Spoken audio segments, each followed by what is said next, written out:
Was floored by this next speaker. Carolyn Hill was for 5 years the principal of E.L. Haynes.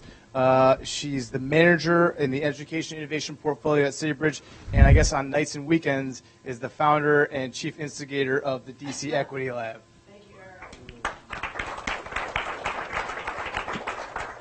So before I start, can you all hear me? Yeah. Awesome. So as Eric said, my name is Caroline Hill, and I'm the founder of a growing innovation community in Washington, D.C. called the DC Equity Lab. And our mission is simple. We aim to dismantle institutional racism.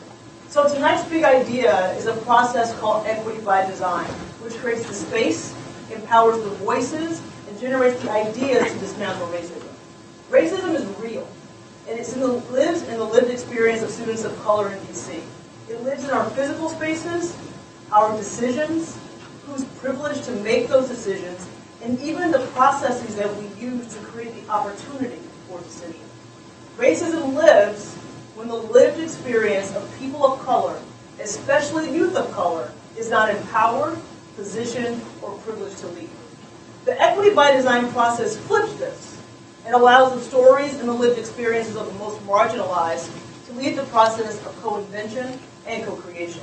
By merging bias work and equity work with design thinking, we've created a way to interrupt racism by amplifying the voices of the silent. So I'm sure you're wondering, what does that look like in practice? I'm going to give you a snapshot of our Every Student, Everyday Design Challenge that we conducted in June in partnership with the Mayor's Truancy Task Force. We created design teams of students who experienced truancy, police officers, teachers, task force members, and also policymakers. Then we conducted empathy interviews to capture the lived experience. These interviews revealed powerful insights about the truancy experience. I will just share one. Students who experience truancy need human interaction when they are absent because it tells them that they are missed and that they belong. Surprisingly, the automated calls occur, but little human contact happens. After capturing that insight, we then employed the work of DC slam poets to amplify that voice and bring in the emotion. So we had poets take the raw data and they wrote beautiful poems. I'm not a slam poet, but I'll share one verse. They say it takes a village to raise a child, but without the right symmetry, without the balance, more backs will break and we will fall into the cracks of juvenile justice. Instead of adults leading the process, young people fuel the design process, revealing the root causes of their experiences and co-leading the generation of the solutions. But for this to happen, some things had to change, the adults. First, we had to cede power. We had to let the voices, the ideas, and the emotions of our young people to lead. We also had to make the invisible visible.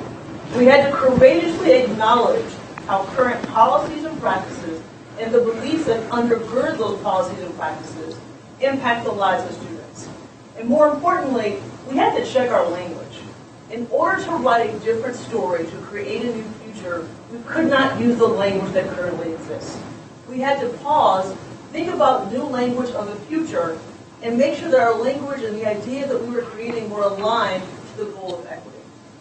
The ideas that were generated are currently being tested with the Truancy Task Force to find the best conditions for implementation. And the winning team, they were able to present their ideas at the U.S. Department of Education's attendance conference in June. So we believe that racism is something that was intentionally designed. We also believe that it can be redesigned and dismantled, and we believe that equity by design is one of the first steps. Its intent is to create the space for educators, designers, policymakers, philanthropists, and anyone else to connect with the most marginalized and the most affected so that co-invention and co-creation and innovation can happen in community. We have a moral imperative to design the future that we need. We believe that equity by design will lead the way. We ask that you join us, stay woke, and let's design together.